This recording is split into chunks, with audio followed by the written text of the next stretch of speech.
again, and welcome to Retirement Coffee Talk with Charisse Rivers at Zinnia Wealth. Online, you can find us at zinniawealth.com, real easy, ZINNIA wealth.com. And the reason we have this show is as you get closer to retirement, you start to say to yourself, who's going to help me through this? How am I going to develop a paycheck in retirement? I've saved all this money. Now it's got to have purpose. I didn't think about taxes. What about Social Security? So we are going to kind of dedicate the show today to one topic, and that is a really important topic. After you get past, am I going to run out of money? That's the number one concern of most retirees. The next question is, when am I going to take Social Security? Because this is a big piece of the retirement puzzle. But there's lots of questions about that, Charisse. This is actually according to the Social Security Administration. About 23% of people take their Social Security right away when it's available at 62. 27% of people wait until 66 or their full retirement age, and only 9% of people are waiting until 70, which gets you your biggest check.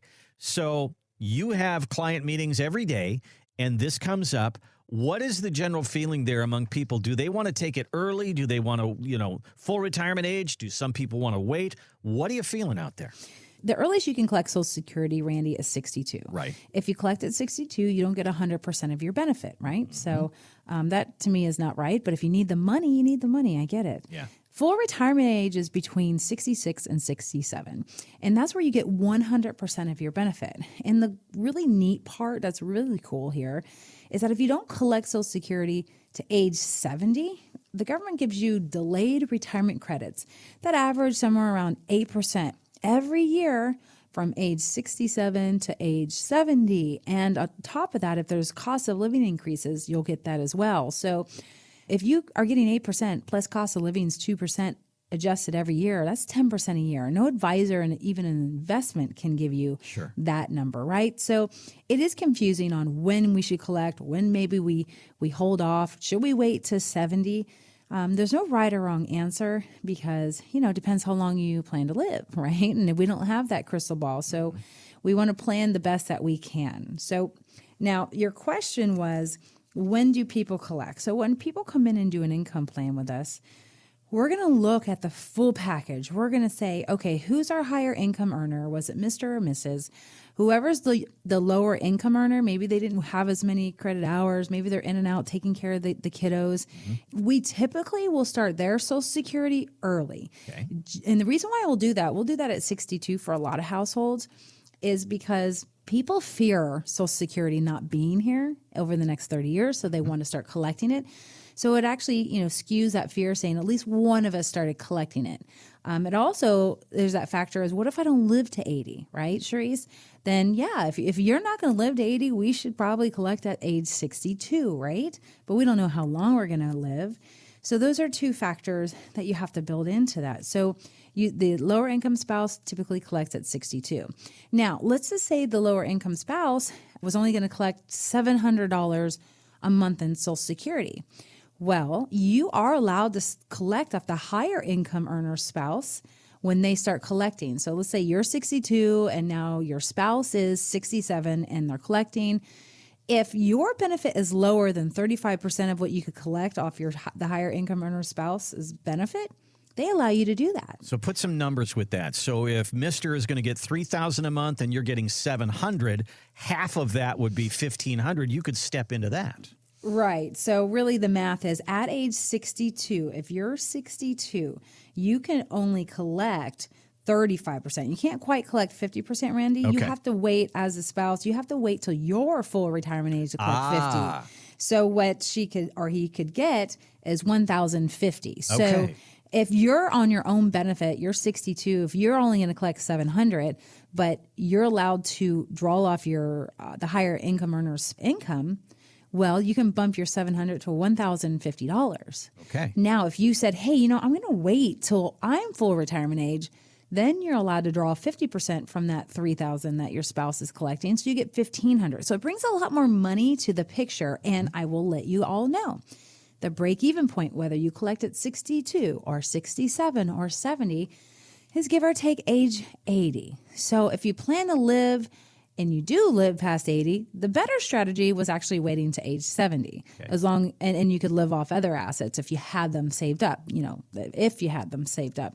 That's the kicker. We don't know, when the next COVID is going to come. We don't know when, we walk out the door, you just, when a tree limb falls on you. So I know there's this worry. So this is why we do like to have one spouse collect earlier and the higher income spouse collect a little bit later, because it brings more money to the table. Because at the end of the day, somebody's going to pass away first in a household. And if somebody passes away, of the 2 Social Security checks coming into the household, the smaller amount goes away and you get to keep the larger amount. It doesn't matter who passes away. So you lose one.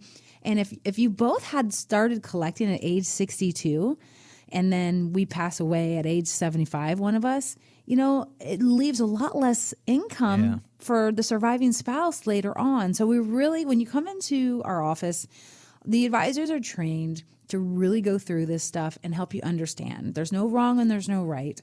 And it's really what you want. We're just guiding you and coaching you what we've seen and what the math says. But you get to pull the trigger whenever you want to pull the trigger, which is key. You're listening to Retirement Coffee Talk with Charisse Rivers at Zinnia Wealth. Online, you can find us at zinniawealth.com, ZINNIA wealth.com. This is the kind of analysis and the kind of options that you'll get as you take us up on that portfolio x-ray. We're going to go through everything there and make sure it all goes together with your Social Security decision. You can find us online, zinniawealth.com, ZINNIA wealth.com. Click on the button that says Complimentary Retirement Consultation. That's exactly what it is. A free meeting where we sit down and go through things just like this. If this is what you're wondering about, let's start right there. You can also give us a call at 833-368-3680. Now, Charisse, one of the reasons people do take Social Security early is because they're very nervous about the headlines that we're seeing all the time. They use the term Social Security is going to go broke in 2033. That's not really accurate because Social Security comes out of people's paychecks. So as long as there's people working in paychecks, there's going to be Social Security. But we're at the point now where Social Security is going to put more out than they pull in. So what does that mean? Benefits could be cut back by about 20%. What does that mean? If you are a dual income couple, you've both worked through your years, and you're going to file for Social Security, you could lose about $17,000 a year. If you're a higher earning couple, it could be as much as $23,000 a year. That is a big bite. So if we find that out, Charisse, what do? How do we fill that gap?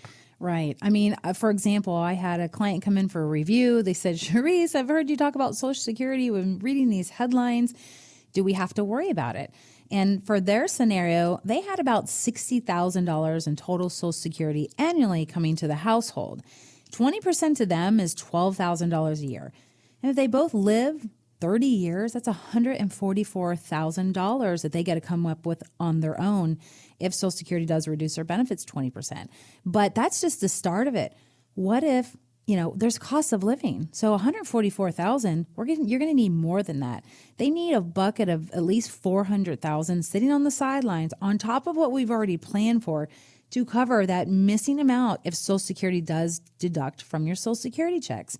So we went back to the drawing table and we built out the income plan. I said, luckily, we've done well and you've saved enough that if that happens, we have this bucket here. I'm going to tell you, Randy, when they walked out of my office, they felt good. They felt confident. They said, okay, I don't have to worry about this anymore. We don't want anybody's Social Security checks to be reduced by 20%. So I'm optimistic. I should probably be more pessimistic that the government is going to stop kicking the can down the street and they're going to make some changes. And we've talked about those changes. And the changes are early retirement is 62. They're talking about pushing it out all the way to 64. A full retirement age is basically 67. They're talking about pushing that out to 69. Just by those little maneuvers in Social Security, it will push out those years even further and further and further, that there might be some money left over for the next generation. So, and that's the icing on the top. There's a few other things they can do to keep making the system work, and we need to get more people back to work. So a lot of things are going on there, and let's just make sure that you have a plan. We create this plan. You understand the plan, and anybody I've done a plan with, we're having to go back to make sure there's enough money to cover that net in case that does happen with Social Security. But I do think that they will make some changes. I'm really praying they do, to be honest with you. So we'll see. So one of the things that you have that nobody else in the area has is the Social Security risk score. So that's a part of talking about Social Security. Explain exactly what that is. Yes, it's quite lovely, actually. It is a way for you to see if something does happen with Social Security, the exact amount that you are going to need to have saved in a total different bucket to cover Social Security. I did this on another client, and they needed, I don't know, Randy, it was like $1.2 million in a bucket based on their age and their Social Security amounts. It was a lot of money. That's how much they'd lose over their entire retirement, is over $1 million? For married filing jointly. Oh, my gosh. Yes, and here's the deal. They didn't have that extra bucket to pull from if this were to happen. And they had plenty of money, but they're living on those dollars already. We already have the plan for them to pull out. So for those people, they're going to have to cut back. And can you imagine having to change your lifestyle midway into retirement because Social Security put their sticky little fingers into the bucket and they cannot keep up with their promises? It's very frustrating. So that's why I really, truly believe, you want to see strikes in Washington. The retirees, they don't mess around. Every single one across the country would be up there, and I would be there with them. So I really hope they make some changes quickly. When I sit down with Charisse and we talk through some of these things, I think of, Charisse is really in the protection business and protecting your money. But when you come in early, before your retirement, that retirement red zone that we talk about 5 years before retirement, we're really in the prevention zone too. We see all these things that could happen, including this thing with Social Security. We want to get in that prevention mode. If this were to happen, what are we going to do? Do we have a plan for that? And when you have a plan for that, you can probably go into retirement feeling an awful lot better. Give us a call at Zinnia Wealth and let's go through it. If Social Security is what's worrying you or you're wondering what you should do about it, you're coming up on that decision. Maybe you're 62 or 63 and you could take it right now, but you're saying, I'm going to wait. But how long should I wait? Here you go. 833-368-3680. 833-368-3680 or zinniawealth.com. You'll see that big gold box there. Just click on that and a field will open up. We'll ask you to put a little information in there and our team will reach out to you. We'll get a date on a calendar and we'll talk through these really, really important parts of your retirement. Did you know that your Social Security check could be taxed? Is there anything that you can do about it? Or to at least reduce those taxes? And a woman who wants to push Social Security out till 70 and live on her 401k. We'll get Charisse's take on that. That's coming up next. We hope you'll join us. Thanks for listening to the Retirement Coffee Talk podcast. If you have questions or would like to begin the process of building a tailored retirement plan, call Zinnia Wealth at 803-368-3680 or find us online at zinniawealth.com. Charisse Rivers is an investment advisor representative of Zinnia Wealth Advisory, LLC, a registered investment advisor. Exposure to ideas and financial vehicles discussed should not be considered investment advice or recommendation to buy or sell any financial vehicle. Past performance is not a guarantee of future results. Investments can fluctuate and when redeemed may be worth more or less than when originally invested. Financial professionals are not licensed in all 50 states. To find out if Charisse Rivers is licensed in your state, please contact their office. Zinnia Wealth Advisory, LLC is not affiliated with nor endorsed by the Social Security Administration or any other government agency and does not provide legal or tax advice. Annuity guarantees rely solely on the financial strength and claims-paying ability of the issuing insurance company. Any client experiences discussed during this show are unique to that client. They are not meant to imply or suggest you will experience the same results. By contacting us, you may be provided with information about insurance and annuity products offered through Charisse Rivers, NPN Insurance License Number 8718011.